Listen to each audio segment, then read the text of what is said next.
Los jueves aquí te regresamos al pasado, con discursos, entrevistas, hechos históricos, documentales y más. ¿Te gustaría ver cosas del pasado que nunca viste? Sintoniza Jueves de TVT. Bienvenidos a Economía al Día. Buenos días. Bienvenido, profesor Juan Bosch. Gracias, Víctor. Bien, don Juan, antes de empezar la entrevista en sí, yo quisiera que hagamos un poco de historia. Estamos viviendo en un proceso de aumentos de precios constantes, de devaluación de la moneda, del peso dominicano con frecuencia. Y yo quisiera recordar, tomando los archivos de Economía al Día, unas palabras que usted pronunció hace aproximadamente, creo que 9 años. Vamos a verlas. Los efectos sociales y políticos de la devaluación de la moneda en cualquier país del tipo de la República Dominicana pueden ser comparados con los de un terremoto. Los Estados Unidos pueden devaluar su dólar 2 veces en menos de un año y allí no pasa nada porque las reservas norteamericanas en capacidad productiva y en monedas extranjeras es enorme. Pero ese no es nuestro caso. Si nosotros devaluamos, no es porque nos convenga hacerlo, sino porque nuestra debilidad económica y nuestros errores en el manejo de la economía monetaria nos llevan a ese terreno. Por de pronto, una devaluación del peso dominicano provocará un encarecimiento de la vida debido a que todos los artículos de consumo, los de comer, beber y vestir, así como los servicios, la luz, el alquiler, los tratamientos médicos, los transportes, los viajes, las diversiones, los fletes y los seguros de lo que vendemos y de lo que compramos en el extranjero, subirán en la misma proporción en que baje el poder adquisitivo del peso.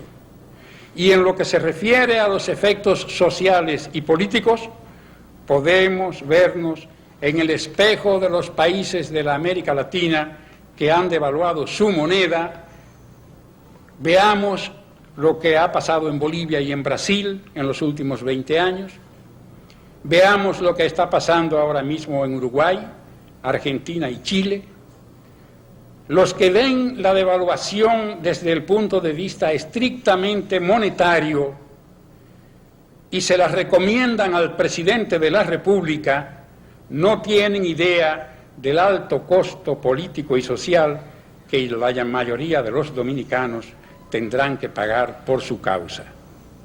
Pero advertimos desde ahora que el encarecimiento de la vida desatado por una devaluación llega de manera irremediable a conmociones sociales y políticas que cuestan siempre en países como este mucha sangre, muchos dolores, y que cuando se toma ese camino es muy difícil salir de él, porque a la primera devaluación sigue otra, y a esa otra, y a esa otra más, hasta llegar al delirio. Los líderes del Partido Revolucionario Dominicano, que anunciaron 100 años de gobiernos PRDistas, harían bien en enterarse con anticipación de lo que significó la devaluación para el movimiento nacionalista revolucionario de Bolivia, para el peronismo en la Argentina y para el Partido Colorado en Uruguay, pues sabiendo lo que les pasó a esos partidos que eran de la familia del PRD, sabrían lo que le espera aquí al PRDismo. Por de pronto, debemos decir esta noche que en los países donde el Fondo Monetario Internacional ha impuesto la devaluación de la moneda, ha impuesto también otras medidas, y en todos los casos, la primera de ellas ha sido la cancelación de miles y miles de empleados públicos, tanto civiles como policiales y militares, y una fuerte rebaja en los gastos del gobierno.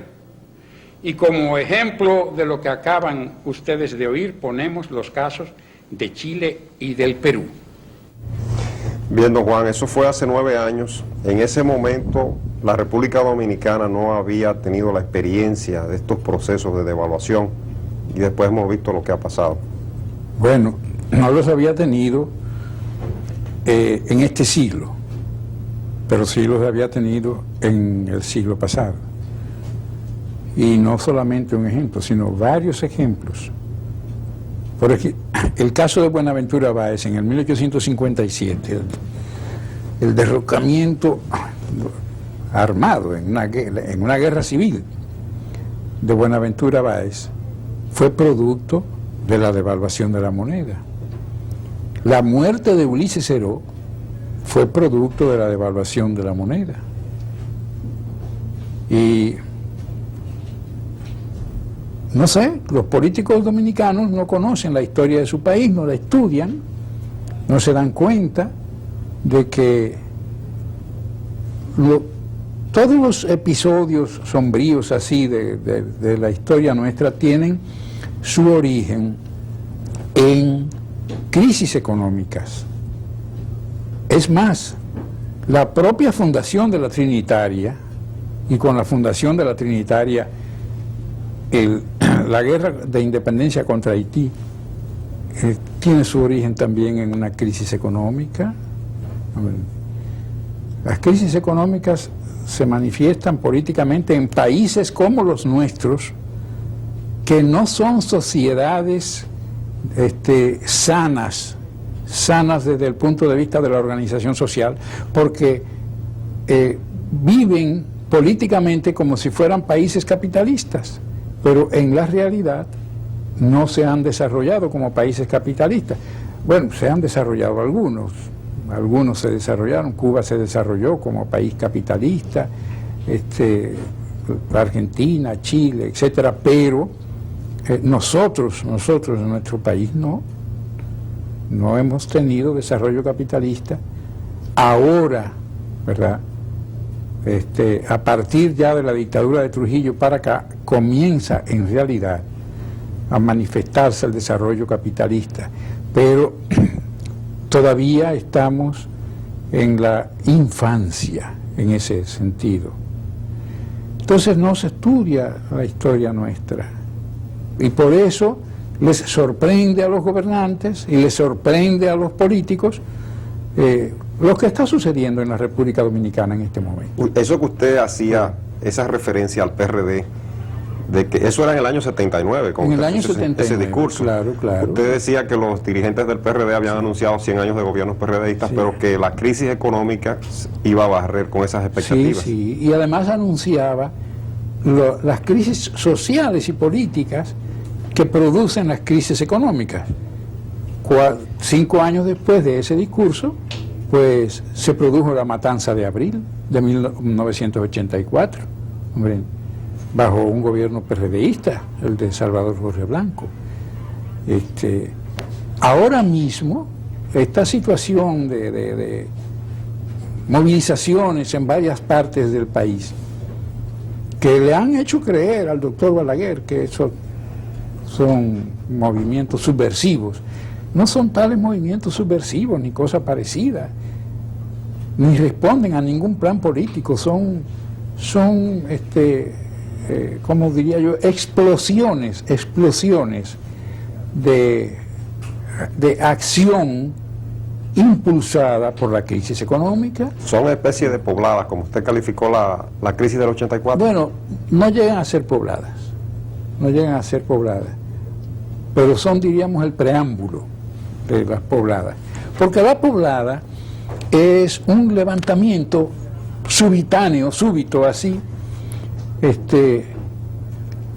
producido por la masa sin dirección política, sin ninguna dirección política y sin ningún clan político. Se lanzan a la lucha, como sucedió en el 84. Eso es la poblada. Eso también había sucedido antes en el país, en tiempos de Báez, también sucedió aquí en el siglo pasado. En el siglo pasado, aquí en la capital, se dio eso. Hubo asaltos a casas de comercio, Entonces, pero ahora no se trata de poblada, sino de una reacción de masas populares producida por la crisis económica, diríamos por los efectos que la crisis económica tiene en la vida de la gente del pueblo. Pero sucede que aquí hay pequeños grupos que creen que esas manifestaciones tienen que ser violentas. ¿Por qué razón? Porque por eso mismo, porque no tenemos desarrollo capitalista. Yo recuerdo en Cuba, por ejemplo, recuerdo una etapa de huelgas similares a estas, pero sin que saliera gente a quemar gomas, ni a destruir automóviles, ni a atacar, por ejemplo, ciudades enteras que se declaraban en huelga. Concretamente recuerdo una huelga de Holguín. ¿Por qué? Porque las calles estaban en mal estado. En realidad no era que las calles estuvieran en mal estado, o sí estaban en mal estado las calles, pero no era eso lo que lanzaba a la gente a ese tipo de huelgas. Era la crisis económica que había comenzado en los Estados Unidos bajo el gobierno de Eisenhower en el 1956 y que se fue profundizando. Esa crisis tuvo sus efectos políticos con el movimiento guerrillero de Fidel Castro y su ascenso al poder en Cuba. En Venezuela, con el derrocamiento de la dictadura de Marcos Pérez Jiménez. Aquí, en la República Dominicana, con la muerte de Trujillo. Es más, 4 meses antes de la muerte de Trujillo, yo le escribí una carta pública a Trujillo, desde Caracas, donde yo vivía, una carta que fue publicada en el periódico La Esfera, periódico diario, en la cual le decía a Trujillo que ya había llegado el momento de que él abandonara el poder y se fuera del país, que ya no había ambiente para que él siguiera en el poder. ¿Por qué lo decía yo? Porque la crisis era evidente y se veía claramente que la situación que estaba dándose en el Caribe tenía su origen inmediato en esa crisis que había comenzado en los Estados Unidos en el 1956. Don Juan, con relación a los problemas actuales y las protestas populares, creo que usted dijo en estos días que el Partido de la Liberación Dominicana se opone a la violencia. No, lo que nosotros entendemos es que con esa quemando gomas y tirando piedras, que no se hace nada, no se gana nada, no se persigue nada. Porque el problema está en que hay que influir en el gobierno para que el gobierno modifique una línea política, una línea económica. Pero si se declaran huelgas y las huelgas se convierten en actos de violencia que consiste en quemar gomas en las calles, en romper cristales, en apedrear automóviles, etcétera. Es decir, violencias que en realidad no son violencia, porque no pueden tumbar un gobierno con esos métodos. Pero entonces hacen reaccionar a la gente de derecha del país y comienza la gente de derecha del país a decir que esto es un plan para derrocar el gobierno. Por ejemplo, ¿cuáles son las declaraciones de Rick Beattini? Rick Beattini es un hombre que no tiene ningún criterio político, absolutamente, pero es un hombre de ultraderecha, y en cualquier cosa de esa, pues ve que es un plan para derrocar el gobierno, que es un plan político, un plan de los partidos de oposición. Y naturalmente Rick Beattini tiene una posición importante, es consultor jurídico del Poder Ejecutivo, es decir, del Presidente de la República. Entonces, así como Rick Beattini, hay muchos más que van a llevarle al doctor Balaguer informaciones y criterios que llegan a convencerlo de que hay un plan para derrocar el gobierno. No. Y eso no es cierto. Aquí no se puede derrocar un gobierno si no es